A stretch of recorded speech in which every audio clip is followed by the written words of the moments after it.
kind of caught me off guard how that like quick conversation at that rose ceremony turned into like, why do I feel like I've known him for so long? Yeah.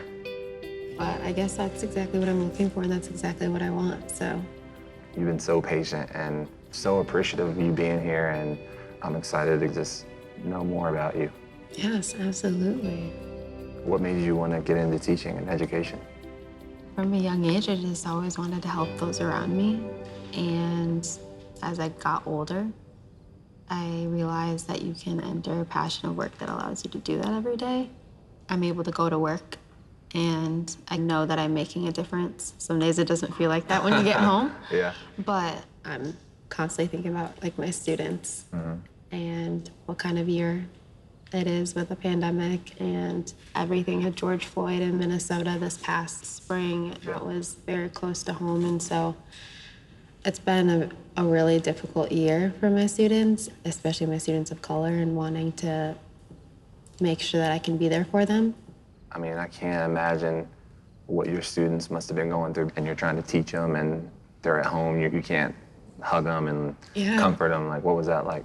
That was an absolutely terrible, heavy situation, and some people consider it like a touchy topic, right, to talk about.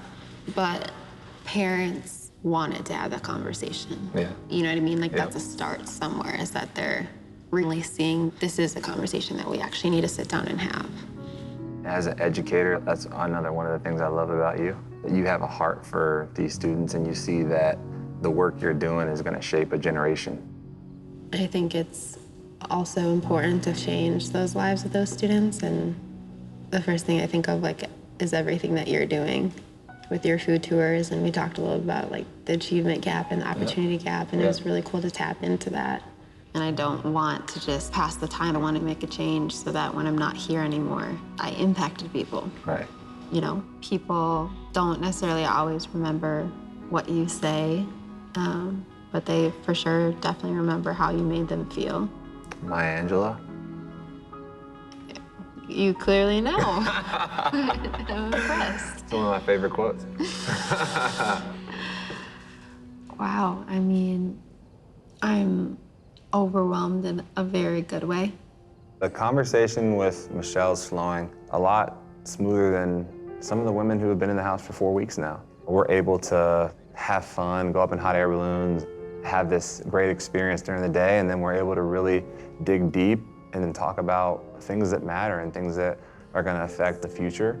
And that's the type of depth that I'm looking for in a woman.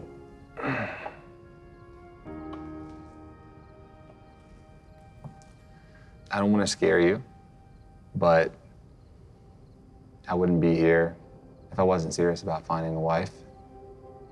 And I know it's wild to think about something like that happening so quickly, but I felt so comfortable with you today, and you embody all the qualities I'm looking for in a woman. And that being said, Michelle, would you accept this rose? Absolutely.